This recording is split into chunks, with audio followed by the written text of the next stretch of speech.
약물 부작용으로 인한 환청이나 뭐 환각, 그리고 피해망상, 하고 싶은데 못하니까 답답하고 우울하고. 마약 중독을 진료하는 의사로서 가장 강조하고 싶은 것은 이것이 뇌의 만성 질병이라는 것입니다. 저는 무조건 끊을 수 있다라고 꼭 말씀드리고 싶어요. 처음 1년 동안은 치료와 재발의 반복이었는데 이런 저도 700일을 버텨냈으니까.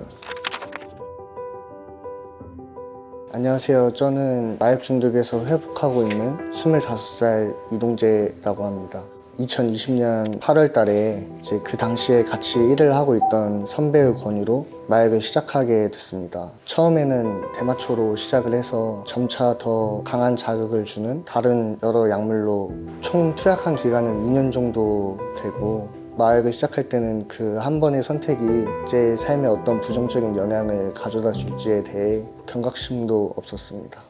처음 그 기억을 잊지 못해가지고 그 느낌이랑 감정을 다시 느낄 수 있을까라는 생각에 마약을 또 다시 손대고. 15년, 20년 전에는 40, 50대 남성, 집에서 혼자 약을 투약하는 사람이 상당히 전형적인 마약 중독 환자였거든요. 지금 제 진료실에 오는 환자들의 압도적인 다수가 20대 초반입니다. 심지어는 지금 중학생이고 고등학생인데 진료실에 오는 환자들도 점점 더 많아지고 있거든요. 의학적으로는 뇌의 성숙이 20대 초중반 까지 이루어집니다. 초기 성인기에 약을 하게 되면 정말로 이 과정 자체에 치명적인 손상을 받기 때문에 굉장한 후유증이 남을 수밖에 없습니다. 처음에는 제가 나 이거 중독됐구나 라는 걸 못 느꼈는데 그 쾌락을 한번 맛보니까 다른 것들은 별로 재미가 없었고 머릿속에 온통 마약 생각뿐이었으니까 약물 부작용으로 인한 환청이나 뭐 환각, 그리고 피해망상, 하고 싶은데 못하니까 답답하고 우울하고 불안하고 짜증나고 그랬었죠.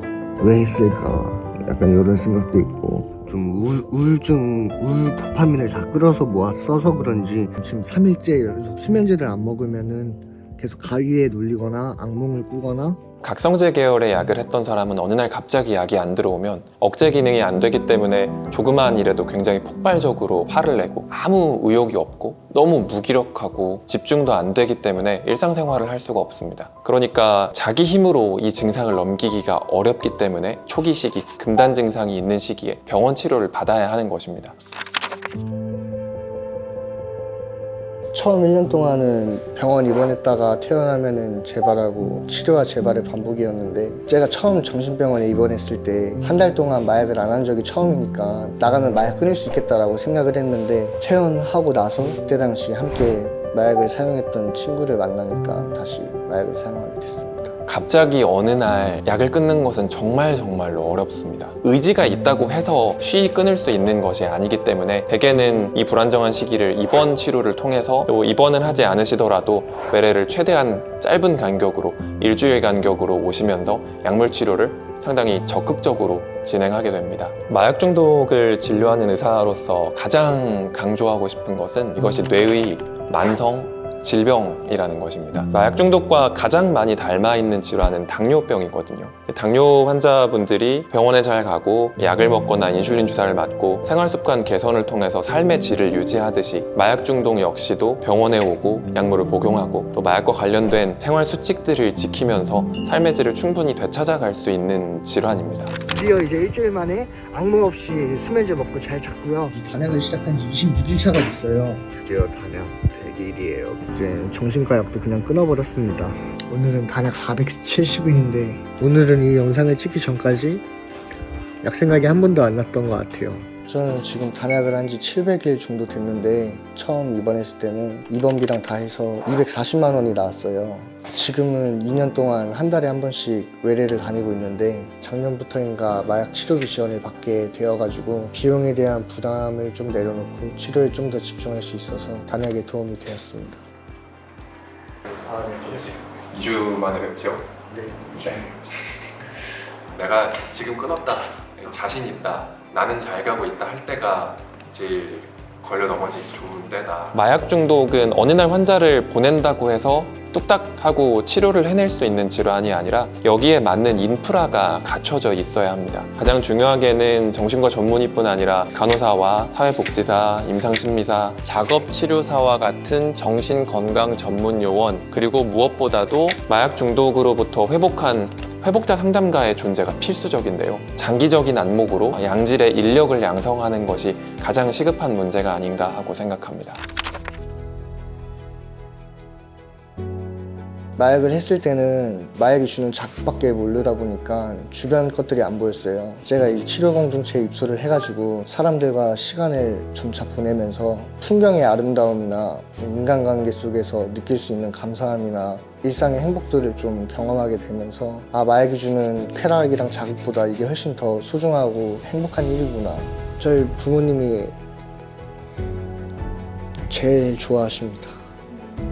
저 끝까지 마약 끊을 수 있을 거라고 믿어주셨어요, 저희 부모님. 사람들이 병원 안 가고 제 경우에도 병원 안 갔고 마약 회복 지원가로서 저와 같은 상황에 있는 분들에게 도움이 되는 목소리를 내고 싶다는 생각이 들었어요. 그래서 사이버대학교 사회복지학과 지금 다니고 있고 마약 회복 지원가 양성 과정도 지원해서 열심히 교육받고 있습니다. 옛날에는 아무것도 하는 게 없었는데 지금은 제가 운동도 하고 있고 그리고 식당에서 아르바이트도 하고 있고 지금처럼 공부든 일이든 주어진 거 열심히 하다 보면 또 더 나은 삶을 살 수 있지 않을까 생각하면서 하루하루 열심히 생활하고 있습니다. 제 말투, 행동, 주변 환경, 그 삶을 대하는 관점이나 태도 등이 이렇게 바뀔 수 있구나. 처음으로 뭔가 열정적으로 공부해보니까 제 삶에 대입도 해보고 재미도 느끼고 저에게는 새로운 즐거움인 것 같아요. 마약 중독으로부터 회복할 수 있느냐라고 물어보신다면 회복할 수 있습니다. 그렇지만 마치 당뇨라는 질환이 치료가 되는 것이 아니라 평생 관리를 하면서 사는 질환이듯이 마약 중독 역시도 그렇습니다. 한 번의 투약으로도 신경세포와 뇌회로에 영구적인 변화가 가해지게 되기 때문에 평생토록 관리해야 하는 질환의 영역으로 넘어가게 됩니다.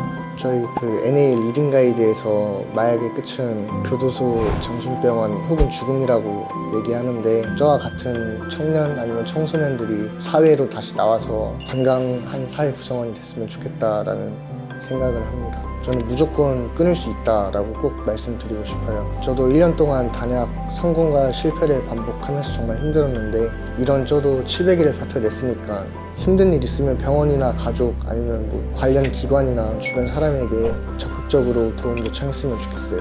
코로나19 확산 초기에 우리가 이 감염된 사람들을 개인의 도덕적인 일탈로 여기고 손가락질했었습니다. 그래서 이 사람들이 나와서 치료를 받지 못했고 결국은 감염이 더 퍼지는 데 기여했습니다. 우리의 마약 중독에 대한 인식이 현재 2단계에 있는 것이 아닌가 하고 저는 생각합니다. 제가 마약 중독을 합법화하자거나 아니면 긍정하자는 말씀을 드리는 것이 아닙니다. 마약 사용은 분명히 불법적인 행위이고 여기에 대한 합당한 법적인 제재가 뒤따라야 하는 것이 맞습니다. 제재만으로 이 문제를 해결할 수가 없다는 것을 우리는 직시해야 합니다. 중독자들이 치료를 받을 수 있도록 하는 환경을 구축하는 것, 그리고 사회적인 인식을 조성하는 것이 우리가 마약 중독 문제를 해결하기 위해서 가장 시급한 사회적인 과제라고 생각합니다.